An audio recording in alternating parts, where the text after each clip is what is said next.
Good morning विद्यार्थियों, नमस्कार। आज हम अपना हिंदी विषय लेकर फिर उपस्थित हुए हैं। आज हम कक्षा 8वीं के अपने हिंदी विषय की शुरुआत फिर कर रहे हैं, जिसमें आज हम पाठ तीसरा देखेंगे। तीसरे पाठ में लेखक ने हमें क्या बताने की कोशिश की है, ये बताने से पहले बच्चों आपसे एक बात पूछना चाहती हूँ। अगर हमारे जो नाखून होते हैं, हाथों के नाखून, ये बढ़ते जाए, अगर इसे हम ना काटें तो कैसा लगे? अच्छा नहीं लगेगा। हम किसके समान माने जाने लगेंगे? पशुओं के समान। तो इस पाठ में लेखक ने नाखून का बढ़ना राक्षस प्रवृत्ति बताया है और नाखून को काट देना एक हमारे अंदर मानवता के भाव को जगाना है। नाखून के माध्यम से हमें लेखक ने बताने की कोशिश की है कि इंसान में जिस प्रकार बुराइयां होती हैं, उसे अपनी बुराइयों को क्या करना पड़ता है? नष्ट करना पड़ता है और अच्छाइयों को लोगों तक पहुंचाना पड़ता है। तो उसी प्रकार नाखून जो बढ़ते हैं, बढ़ने वाले नाखून किसके प्रतीक है? बुराई के प्रतीक हैं, और नाखून को काट देना अच्छाई का प्रतीक है। तो चलो आज हम अपने पाठ की शुरुआत करते हैं। पाठ 3। पाठ का नाम ही क्या है? नाखून क्यों बढ़ते हैं। इसके लेखक हैं आचार्य हजारी प्रसाद द्विवेदी। लेखक ने इस पाठ में हमें नाखून के माध्यम से अच्छी बातें और बुरी बातें बताने की कोशिश की है, अच्छाई और बुराई। सबसे पहले लेखक का परिचय देखते हैं। लेखक का जन्म 1907 बलिया, उत्तर प्रदेश में हुआ है। द्विवेदी जी हिंदी साहित्य के मौलिक निबंधकार, उत्कृष्ट समालोचक एवं सांस्कृतिक विचारधारा के प्रमुख उपन्यासकार हैं। आपका व्यक्तित्व बड़ा प्रभावशाली और आपका स्वभाव बड़ा सरल और उदार था। आप हिंदी, अंग्रेजी, संस्कृत और बांग्ला भाषाओं के विद्वान थे। आगे देखते हैं हमारा पाठ परिचय क्या है। गद्य संबंधी प्रस्तुत वैचारिक निबंध में हमारे पास जो पाठ है नाखून क्यों बढ़ते हैं, यह एक विचारात्मक निबंध के रूप में है। इसमें आचार्य हजारी प्रसाद द्विवेदी जी ने बताया है कि नाखून बढ़ने को पशुता का चिन्ह माना है। नाखून बढ़ना मतलब पशुता की निशानी है, बुराइयों का प्रतीक है। आपका कहना है कि जिस तरह नाखून बढ़ने पर हम उसे काट देते हैं, ठीक उसी तरह यदि किसी में बुरी आदतें आ जाएं तो उन्हें त्याग देना चाहिए। समझ में आया बच्चों? तो नाखून को जिस प्रकार हम काट के अपने हाथ को स्वच्छ कर लेते हैं, उसी प्रकार अगर किसी में बुराई आ जाए, बुरी आदतें आ जाएं, तो उनकी आदतों को या तो मिटाने की कोशिश करनी चाहिए, उनसे दूर उनका त्याग करना चाहिए। किनका? बुरी आदतों का त्याग करना चाहिए। तो चलो हम पाठ में पढ़ते हैं। लेखक कहते हैं कि कभी कभी बच्चे जो होते हैं ऐसे प्रश्न पूछ बैठते हैं कि जिनका उत्तर हमारे पास होता भी नहीं। तो लेखक की एक बच्ची है जिन्होंने लेखक से प्रश्न पूछ लिया। क्या?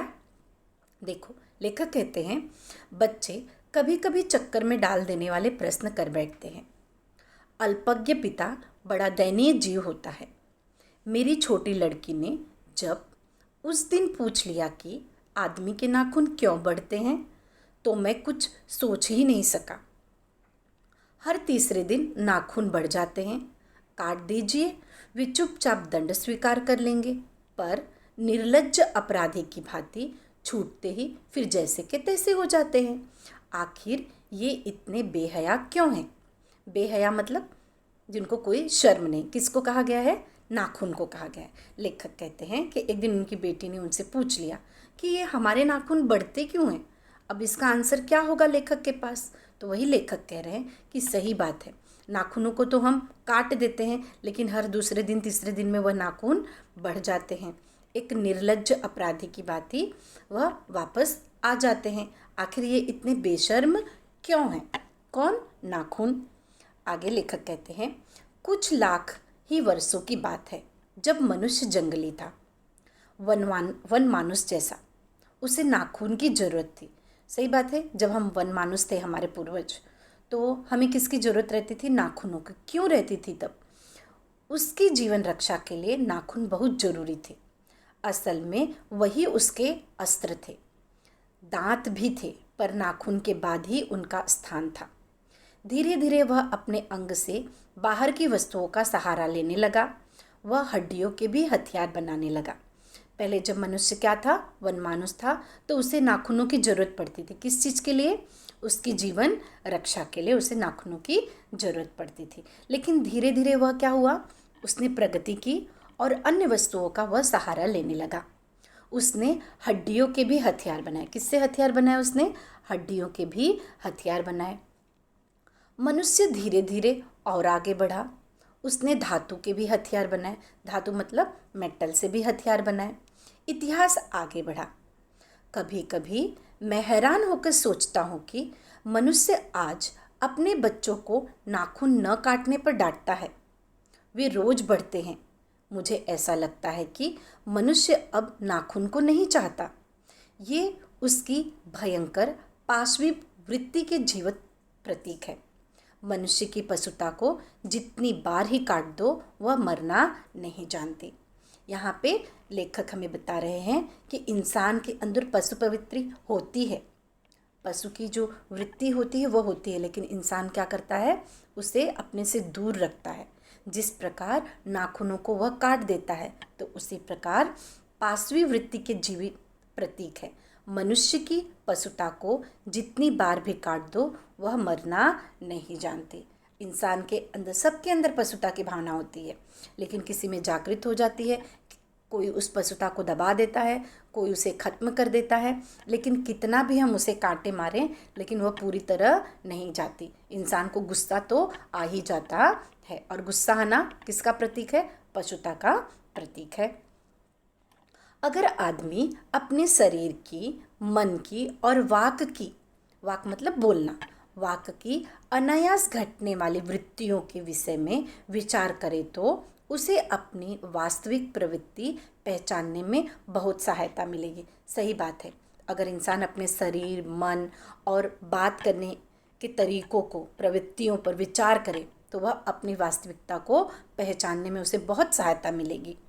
मनुष्य की नख बढ़ा लेने की जो सहजा वृत्ति है, वह उसके पशुत्व का प्रमाण है। बच्चों, कुछ लोगों को नाखून बढ़ाने का बहुत शौक होता है। लेखक यहाँ कहते हैं कि अगर इंसान अपने को ही देखे तो उसे समझ में आएगा, सहायता मिलेगी अपने आप को ही पहचानने में। मनुष्य की नख बढ़ा लेने की जो सहज वृत्ति है, वह उसके पशुत्व का प्रमाण है। उन्हें काटने की जो प्रवृत्ति है, वह उसकी मनुष्यता की निशानी है। अगर इंसान नाखून बढ़ाता है, तो वह किसका प्रमाण है? पशुत्व का, पशु के समान। और वही नाखून को जब काट लेता है, तो वह उसके किसकी निशानी है? मनुष्यता की निशानी है। मेरा मन पूछता है, मनुष्य किस ओर बढ़ रहा है, पशुता की ओर या मनुष्यता की ओर? लेखक क्या कह रहा है कि मेरा मन ये सोच रहा है, पूछ रहा है कि मनुष्य किस तरफ बढ़ रहा है, पशुता की ओर बढ़ रहा है कि मनुष्यता की ओर बढ़ रहा है? अस्त्र बढ़ाने की ओर या अस्त्र काटने की ओर? मनुष्य कहाँ बढ़ रहा है? अस्त्र बढ़ा रहा है कि अस्त्र को काट रहा है? मेरी निर्बोध बालिका ने मानो, निर्बोध मतलब छोटी बच्ची, मेरी निर्बोध बालिका ने मानो मनुष्य जाति से ही प्रश्न किया है, जानते हो नाखून क्यों बढ़ते हैं?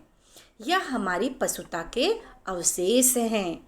मतलब लेखक कह रहा है, जो उनकी बेटी ने पूछा, उसका हल ये हो सकता है कि नाखून जो बढ़ना होता है, वह क्या है? हमारी कहीं न कहीं पशुता हमारे अंदर बची हुई है। यही कारण है कि हमारे नाखून बढ़ते हैं। मैं भी पूछता हूँ, जानते हो ये अस्त्र शस्त्र क्यों बढ़ रहे हैं? ये हमारी पशुता की निशानी है। स्वराज्य होने के बाद स्वभावतः ही हमारे नेता और विचारशील नागरिक सोचने लगे हैं कि देश को सच्चे अर्थ में सुखी कैसे बनाया जाए। हमारी परंपरा महिमामयी और संस्कार उज्जवल है, क्योंकि अपने आप पर अपने आप द्वारा लगाया हुआ बंधन हमारी संस्कृति की बहुत बड़ी विशेषता है। मनुष्य पशु से किसी बात में भिन्न है। मनुष्य पशु से किस बात में भिन्न है? देखो, उसमें संयम है। किसमें? मनुष्य में। दूसरों के सुख दुख के प्रति संवेदना है। किसमें? मनुष्य में। श्रद्धा है, तप है, त्याग है। बच्चों, प्रश्न पूछा जाता है कि मनुष्य पशु से किस बात में भिन्न है? तो किस बात में भिन्न है? देखो, मनुष्य में क्या रहता है? संयम होता है। दूसरों के सुख दुख के प्रति उसमें क्या होती है? संवेदना होती है, श्रद्धा है, तप है और त्याग है। इसीलिए मनुष्य झगड़े टंटे को अपना आदर्श नहीं मानता। यह किसकी निशानी है? मनुष्यता की निशानी है। गुस्से में आकर चढ़ दौड़ने वाले अविवेकी को बुरा समझता है। जो गुस्से में आकर लोगों पे हावी हो जाते हैं, झगड़ा कर लेते हैं, तो उसे इंसान क्या समझता है? अविवेकी। अविवेकी मतलब उसके पास बुद्धि नहीं है। वचन, मन एवं शरीर के लिए असत्याचरण को गलत मानता है। कौन? मनुष्य मानता है। आगे लेखक क्या कहते हैं? ऐसा कोई दिन आ सकता है जब मनुष्य के नाखूनों का बढ़ना बंद हो जाएगा। क्या ऐसा कभी कोई दिन आएगा? प्राणी शास्त्रियों का ऐसा अनुमान है कि मनुष्य का आवश्यक अंग उसी प्रकार झड़ जाएगा जिस प्रकार उसकी पूंछ झड़ गई है। पहले हमारे पूर्वजों के पास क्या थी? पूंछ थी। उस दिन मनुष्य की पशुता भी लुप्त हो जाएगी। शायद उस दिन वह मरणोस्त्र का प्रयोग भी बंद कर देगा। नाखून का बढ़ना मनुष्य के भीतर की पशुता की निशानी है और उससे नहीं बढ़ने देना मनुष्य की अपनी इच्छा है, अपना आदर्श है। समझा बच्चों कि मनुष्य के जो नाखून बढ़ने देना है तो वो किसकी निशानी होगी? पशुता की निशानी होगी। और अगर उसे नहीं बढ़ने देगा, उसे समय पे काटता चला जाएगा, तो वो उसके अंदर की अच्छाई है और उसका अपना आदर्श है। मनुष्य में जो घृणा है, जो अनायास बिना सिखाए आ जाती है, वह पशुत्व का द्योतक है। मतलब कभी कभी इंसानों में अचानक गुस्सा आ जाता है, नफरत आ जाती है, घृणा। ये कोई किसी को सिखाता नहीं है। गुस्सा करना कोई किसी को सिखाता है क्या? नहीं। किसी से नफरत करना कोई सिखाता है? नहीं। यह पशुत्व द्योतक है, यह पशु के समान होता है। अपने को संयत रखना, अपने पे संयम रखना, दूसरों के मनोभाव का आदर करना मनुष्य का स्वधर्म है। बच्चे यह जाने तो अच्छा हो कि अभ्यास और तप से प्राप्त वस्तुएं मनुष्य की महिमा को सूचित करती हैं कि हमें हमेशा अभ्यास, तप, अच्छी बातों की जानकारी होनी चाहिए। मनुष्य की चरितार्थता प्रेम में है, मैत्री में है, त्याग में। मनुष्य का जो चरित्र है किस में है? पहचाना जाएगा प्रेम से, मैत्री में, त्याग में, अपने को सबके मंगल के लिए निःशेष भाव से देने में है। नाखूनों का बढ़ना मनुष्य की उस अंध सहजावृत्ति का परिणाम है जो उसके जीवन में सफलता ले आना चाहती है। उसको काट देना उस स्वनिर्धारित आत्मबंधन का फल है जो उसे चरितार्थ की ओर ले जाती है। मतलब लेखक क्या कहते हैं? नाखून का बढ़ना मनुष्य की उस अंध सहजावृत्ति का परिणाम है जो उसके जीवन में सफलता ले आना चाहती है। उसको काट देना उस स्वनिर्धारित आत्मबंधन का फल है जो उसे चरितार्थ की ओर ले जाती है।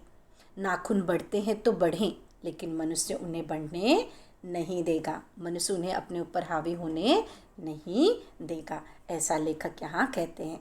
मतलब नाखून बढ़ना पशुता की निशानी है और नाखून काट देना इंसानियत की निशानी है। तो मनुष्य क्या करेगा? बढ़े तो बढ़े, लेकिन मनुष्य उसे समय पे समय काटता जाएगा, उसे बढ़ने नहीं देगा।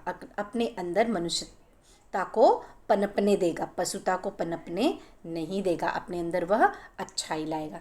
ठीक है बच्चों, तो ये रहा हमारा पाठ। अब इसमें कठिन शब्द के अर्थ कैसे थे? वन मानुस मतलब बंदर की एक प्रजाति होती है। पाशवी मतलब पशुत्व। निर्बोध मतलब अज्ञान। आचरण का अर्थ होता है व्यवहार। लुप्त होना, गायब हो जाना। घृणा, नफरत। द्योतक, प्रतीक। चरितार्थता, सार्थकता। अब इससे संबंधित प्रश्न कैसे आते हैं?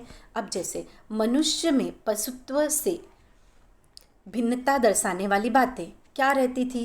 मनुष्य में संयम है, दूसरे के सुख दुख के प्रति उसमें संवेदना की भावना है, श्रद्धा है, तप और त्याग है। 4 प्रकार के उत्तर मिलेंगे इसके। बच्चों ये उत्तर आपको लिखने होते हैं, ये आपको पता है। फिर नाखून का बढ़ना और नाखून का काटना, इसका प्रतीक। अब जैसे देखो बच्चों, नाखून का बढ़ना क्या है? जंगलीपन का प्रतीक है।